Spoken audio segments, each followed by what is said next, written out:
Welcome to The Explainer. Today, we're looking at a really powerful case study from Nigeria. It's about fighting crime, but not in the way you might think. It asks this amazing question. What if the best way to stop a criminal isn't with a bomb, but by simply shutting off their bank account? We've all seen headlines like this, right? The military reports a successful strike against some criminal group. And honestly, on the surface, it feels like a win. It feels like progress. And our first reaction is usually relief. Great, they got him. But the source material we're digging into today, well, it really forces us to pause and ask a much tougher question.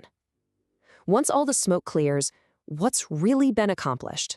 And maybe more importantly, who's paying the real price for that victory? And here's the absolutely brutal truth. These criminal gangs, these so-called bandits, they often hold kidnap victims. They use them as human shields. So when a bomb drops, yes, it might kill a bandit, but it could just as easily kill an innocent person who is captured.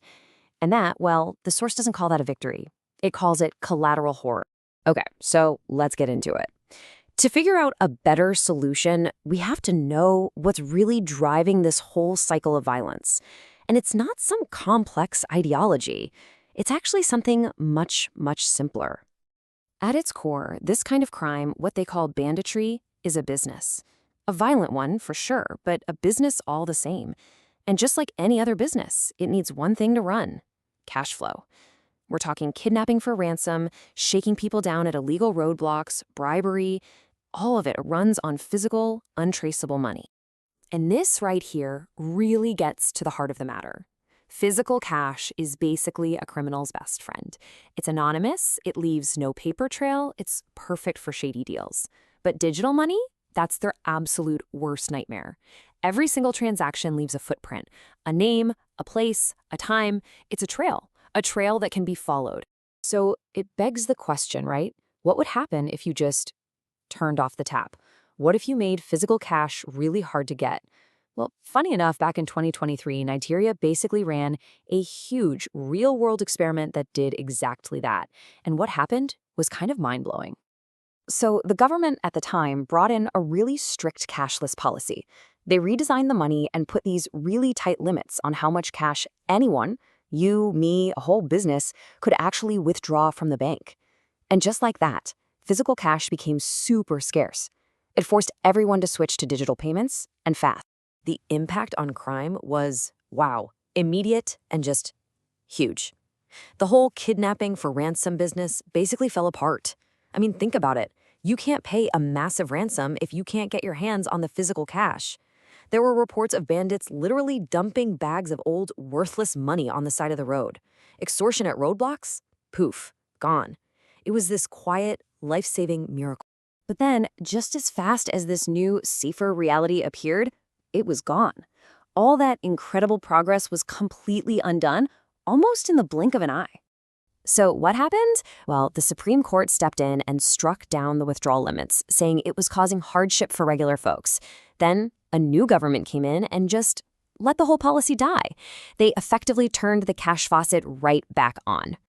And they didn't just turn it on, they blew the doors off. The central bank jacked up the cash withdrawal limits by a staggering 500%. Suddenly, the economy was flooded with physical money all over again. And the result was, well, as predictable as it was tragic.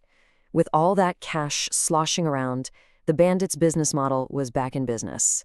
Kidnappings started surging again, killings resumed, and the military went back to bombing, which of course brought back that same collateral horror of innocent people dying. So this whole thing, this incredible real-world test, it leaves Nigeria, and maybe other countries too, with a really, really clear choice. There are two very different paths you can take to security. And the choice couldn't be more stark. Look at this. On one side, you've got the bomb. It kills bandits, sure, but it also kills victims. It costs actual lives, billions of dollars, and it crushes morale. On the other side, you have the cashless policy. It doesn't kill a soul.